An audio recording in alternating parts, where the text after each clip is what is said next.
আসসালামু আলাইকুম, সবাই কেমন আছেন? আশা করি যে যেখানে আছেন আল্লাহর রহমতে ভালো আছেন। চলে এলাম আজকে নতুন একটি ভিডিও নিয়ে।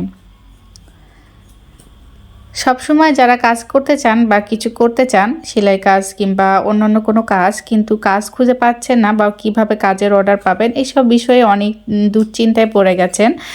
কিন্তু দুশ্চিন্তার কোনো কারণ নেই। আপনারা চেষ্টা করলে বা চাইলে কিন্তু কাজের অর্ডার পেয়ে যাবেন। আপনি যে কাজগুলো পারেন বা যে কাজটা আপনি জানেন, সেই কাজটা সম্পর্কে সবাইকে আপনার জানাতে হবে। আপনার আশেপাশে পাড়া প্রতিবেশী যারা আছে তাদেরকে আপনার কাজের কথা জানাতে হবে এবং আপনার কাজের স্যাম্পল তাদেরকে দেখাতে হবে। এভাবে কিন্তু আপনি আপনার কিছুটা হলেও পরিচিতি পাবেন। আপনি যখন সবাইকে জানাতে পারবেন বা বোঝাতে পারবেন যে আপনি সুন্দর কাজ জানেন, সেটা সেলাই কাজ হোক, সেটা কুরুশের কাজ হোক কিংবা অন্য কোনো কাজই হোক না কেন, তো সেটা যখন সবাই জানবে তখনই কিন্তু আপনার কাছে তারা কাপড় বানাতে আসবে কিংবা অন্যান্য কাজের অর্ডার দিবে। তো সেই কারণে কিন্তু আপনাকে সর্বোচ্চ চেষ্টা করতে হবে যেন সবাই কাজের কথাগুলো জানতে পারে। তো এইসব কারণে যারা চুপচাপ বসে থাকে বা কাজ পারেন কিন্তু অন্যকে বলতে লজ্জাবোধ করেন যে কিভাবে বলবো, কি করে বলবো বা কিভাবে কাজের অর্ডার চাইবো।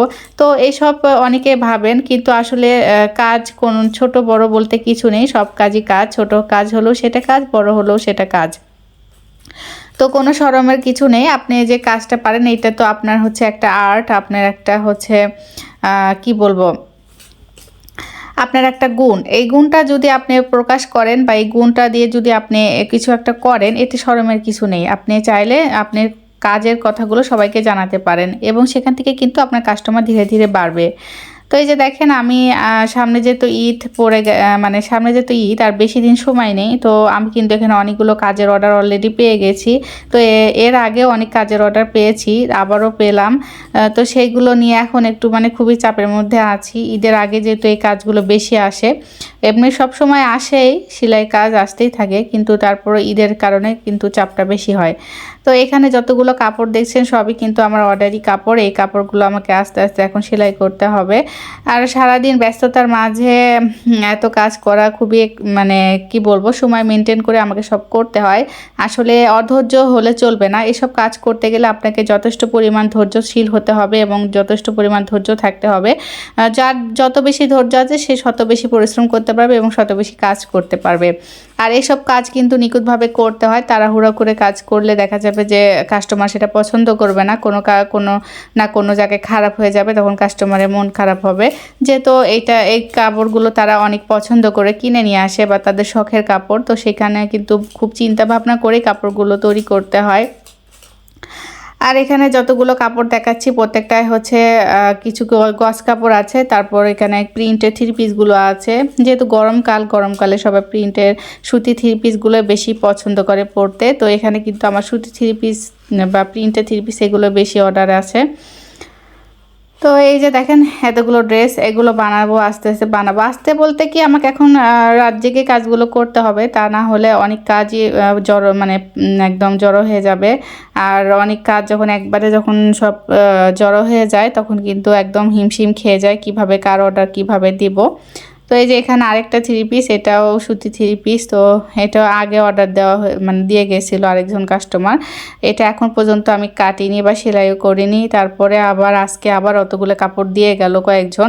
তো এখন এগুলো সব আস্তে আস্তে করে যাই আগে দিয়েছে, মানে যে কাস্টমার কাপড় আগে দিয়েছে তারগুলো আগে তৈরি করব, যারা পরে দিয়েছে তারগুলো পরে তৈরি করব। কিন্তু সবারই তাড়াহুড়া, সবারই খালি একই কথা যে তাড়াতাড়ি দিয়েন, তাড়াতাড়ি দিয়েন। তো সবাইকেই তো মন যুগে চলতে হয়। তো ভালো মতো আবার হচ্ছে কাস্টমার সঙ্গে ব্যবহারও ভালো করতে হবে। খারাপ ব্যবহার করলে কিন্তু কাস্টমার একবার আসবে, পরবর্তীতে আর আসবে না।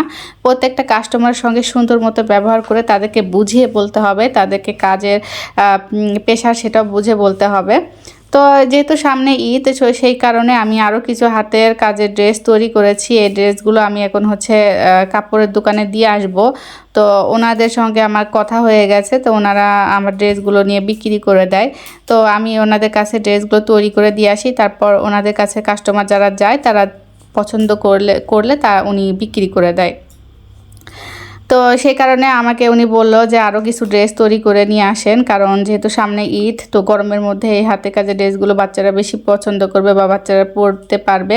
তো সেই কারণে আমি আবারও কিছু কয়েকটা মানে আগের যে ড্রেসগুলো বিক্রি হয়ে গেছে সেই রকম করে আবার তৈরি করেছি, মানে ওই ড্রেসগুলোই আবার অন্যান্য কাস্টমারগুলো ওই একই রকমই ড্রেস চাচ্ছিলো। তো সেই কারণে আমি আবারও সেম ড্রেস তৈরি করে ফেলেছি। তো এগুলো আবার দিয়ে আসবো ওনাকে, উনি আবার এগুলো বিক্রি করে দিবেন। তো আরও কিছু তৈরি করতে হবে, এখন আমি ওগুলোই তৈরি করব কি না তৈরি করব কখন আবার এই যেগুলো অর্ডারই পেয়েছি এগুলো তৈরি করব। তো অলসতা আসবে, কিন্তু অলসতাকে দূরে ঠেলে ফেলে দিতে হবে। পরিশ্রম করলে শরীর একটু রিল্যাক্স হতে চাইবে বা রেস্ট চাইবে বা বিশ্রাম চাইবে, যাই বলেন না কেন। কিন্তু এখনই হচ্ছে আপনার টাকা ইনকামের সময়, যখন আপনার বয়স হয়ে যাবে তখন কিন্তু আপনি টাকা ইনকাম করতে চাইলেও করতে পারবেন না। তাই এই সময়টাকে কাজে লাগাতে হবে, অলসতা দূরে সরে দিতে হবে, দিয়ে কঠোর পরিশ্রম করতে হবে। তারপরে দেখুন বিকালের দিকে আমি একটু ফার্নিচার দোকানে গিয়েছিলাম, আর আমার একটা পছন্দের ড্রেসিং টেবিল ওনাদের কাছে অর্ডার দেওয়া হয়েছিল, কিন্তু ওনারা এখনও তৈরি করতে পারেনি। তো এখানে দেখলাম যে অনেক সুন্দর সুন্দর ওয়াল শোকেস আছে, তারপর হচ্ছে আপনাদের খাট আছে, ওয়ার্ড্রোব আছে। তো ভাবলাম এগুলো একটু ছবি তুলি। আর আমি যে ড্রেসিং টেবিলটা অর্ডার করেছিলাম সেই ড্রেসিং টেবিলের কাজ এখনও সম্পূর্ণ হয়নি, তো ওনারা আর কিছুদিন সময় নিয়েছে। তো আমি বলে এসেছি যে ঈদের আগে দিতে হবে। আসলে নিজে একটু একটু করে টাকা জমা করে সেই টাকা দিয়ে কিছু একটা জিনিস যদি সংসারের জন্য কিনা হয় খুবই আনন্দ লাগে। তো যাই হোক, আমি কিন্তু রোজার ঈদে যে সেলাইগুলো করেছিলাম সেই টাকাগুলো কিছু জমিয়ে রেখেছিলাম, তো সেইগুলো দিয়ে আমি আমার মেয়ের জন্য একটা ড্রেসিং টেবিল কিনে দেবো। আমার ঘরে একটা ড্রেসিং টেবিল আছে, কিন্তু সেইটা দিয়ে মা মেয়ে দুইজনে একসঙ্গে সাজতে গেলে হয় না। তো ওর আলাদা একটা ড্রেসিং টেবিল তৈরি করে দিচ্ছি, যাতে করে ও নিজের সাজগোজের জিনিসগুলো ওই ড্রেসিং টেবিলে রাখতে পারে। তো সেই কারণে মূলত আমি ওনাদের কাছে ড্রেসিং টেবিলটা অর্ডার দিয়েছিলাম, আর এটা সম্পূর্ণ আমি আমার মেয়েকে কিনে দিব, কারণ আমি যে ইনকাম করেছি সেই টাকা দিয়ে ওকে কিনে দেব। তো নিজের টাকা দিয়ে ছোট ছোট জিনিসগুলো কিনতে পাওয়ার মধ্যে অনেকটাই আনন্দ। তাই আপনাদেরকে বলবো আপনারাও চুপচাপ বসে না থেকে কিছু একটা করে নিজেই ইনকাম করেন এবং নিজের টাকা দিয়ে কিছু ছোট ছোট জিনিসগুলো কিনেন, শখগুলো পূরণ করেন। এতে করে দেখবেন আপনাদেরও খুব ভালো লাগবে এবং আপনার যে কাছের মানুষগুলো আছে তারাও কিন্তু খুব খুশি হবে। তো এখানে যে আলমারিগুলো দেখছিলাম, এই আলমারিগুলো আমার খুবই নজর কেড়েছিল, মানে খুবই পছন্দ হয়েছিল। তো এইগুলো দেখি এরপরে যদি আবার কিছু টাকা জমা করতে পারি তাহলে একটা আলমারি এরকম নিব। তো সবাই ভালো থাকবেন, আজকের ভিডিওটা এই পর্যন্তই। আর যারা আমার ভিডিওটি দেখছেন তারা প্লিজ আমার ভিডিওতে লাইক করে দিবেন, আর আমার চ্যানেলটি সাবস্ক্রাইব করে আমার পাশে থাকবেন। যারা অলরেডি কাজটি করে দিয়েছেন তাদেরকে অসংখ্য অসংখ্য ধন্যবাদ। আল্লাহ হাফেজ।